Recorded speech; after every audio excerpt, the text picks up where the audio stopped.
Hey YouTube, welcome to the Off-Grid Mountain Homestead. Hypothermia weather today, misty, 36 degrees. But there's no such thing as bad weather, just bad wardrobe, right? Yeah, the weather people ain't hitting on much, but you know, it's some snow flurries this morning. It was about 34 this morning, but they didn't last too long. But anyhow, it's not the point of today's video. Let's get started with it.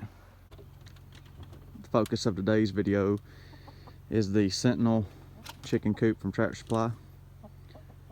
Now, this is not a Hollywood production. This is real life. Of course, it's dirty. There's chickens in it. But I did not buy this coop. This was a gift from a friend. They had it for about a year, and I've had it for about a year.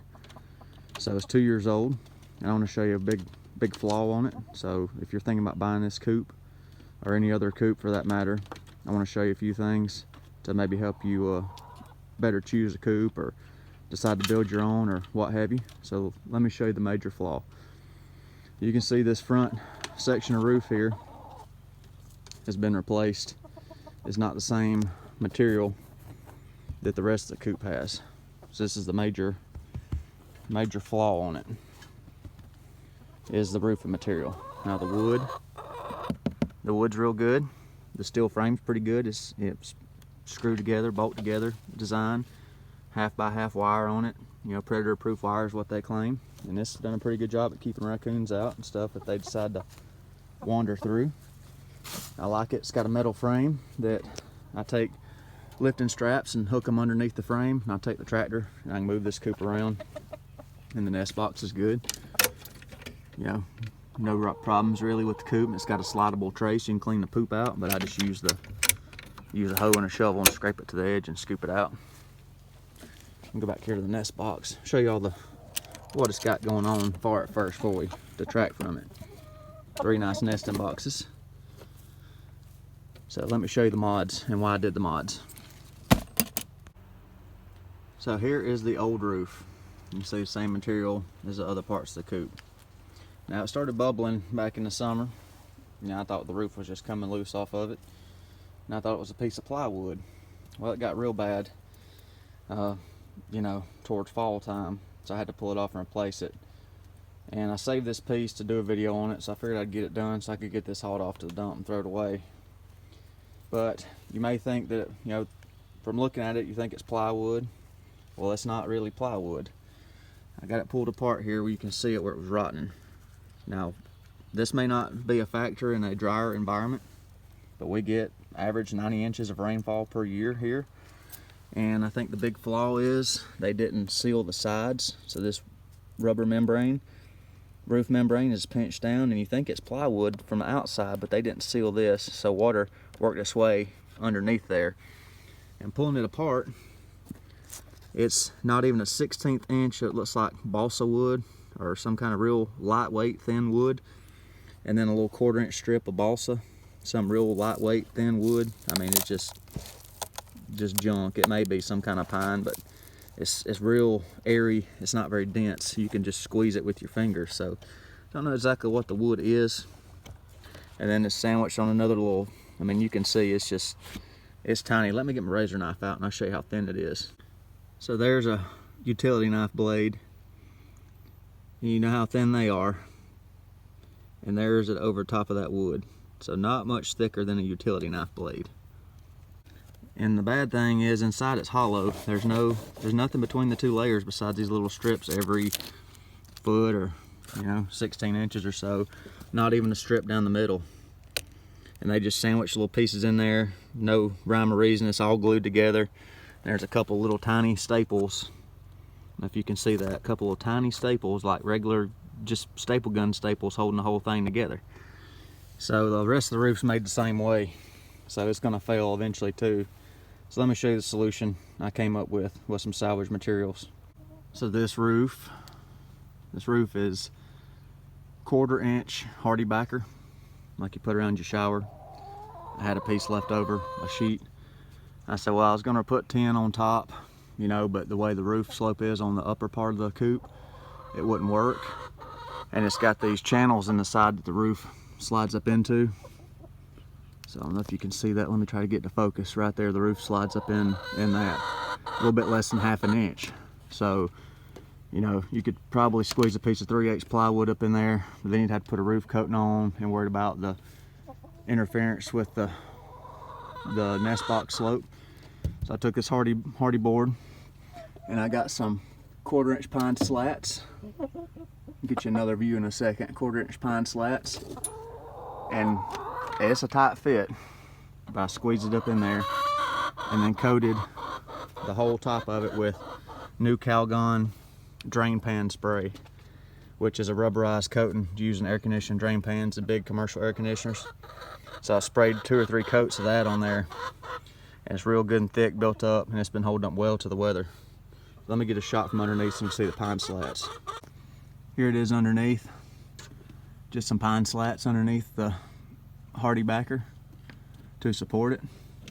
And I painted the underneath with oil-based paint so no moisture can get into it. I'm trying to keep a bunch of chickens from running out too. Get back, girls. They want to come out and get this grass that's growing around the side of the pen.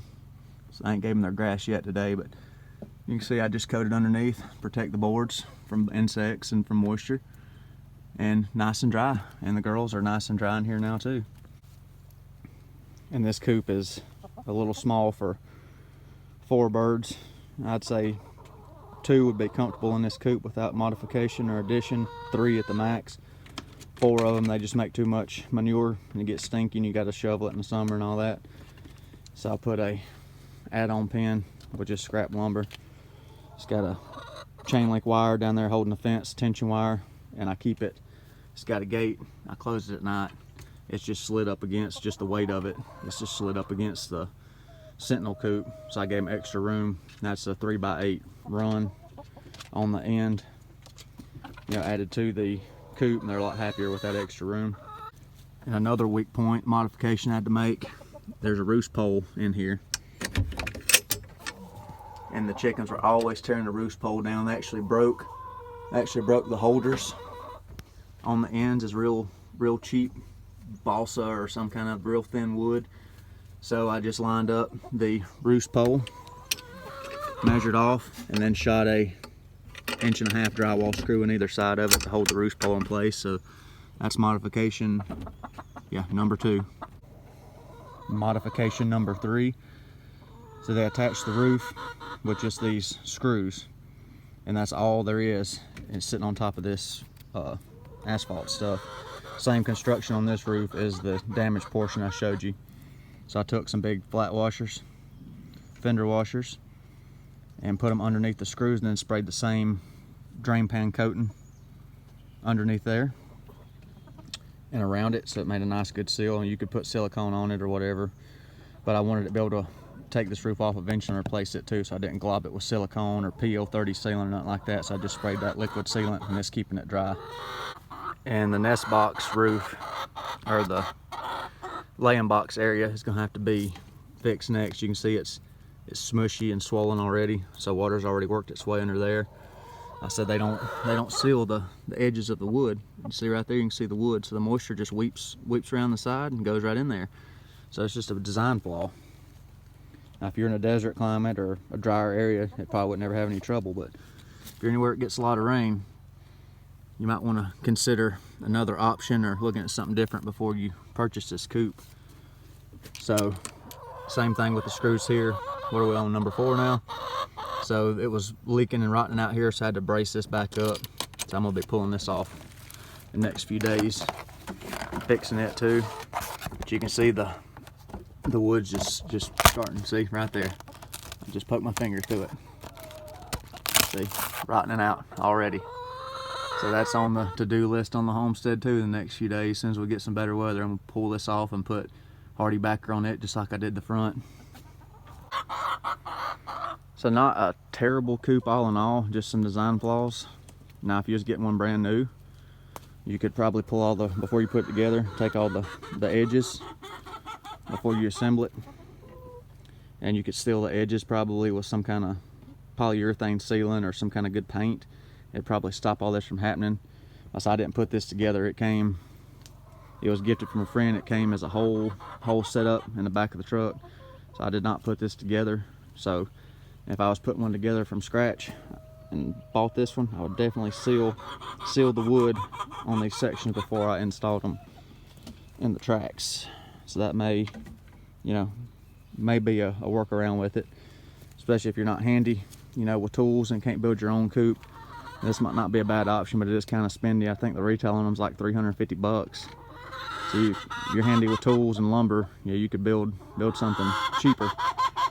But you know, it is what it is. I just figure an honest, unbiased, you know, long-term review on this coop, in case somebody's considering buying one. Maybe I could save you some trouble down the road by showing you the flaws and how to fix it, and maybe prevent having to redo it, re-roof it like I had to.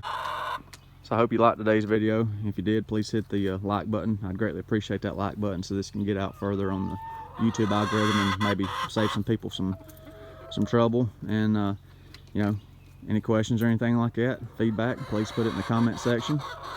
And if you're not subscribed, I'd greatly appreciate a subscription from you. It means a lot. So I guess that's about it for today's video. Thank you for watching the Off Grid Mountain Homestead. See y'all later.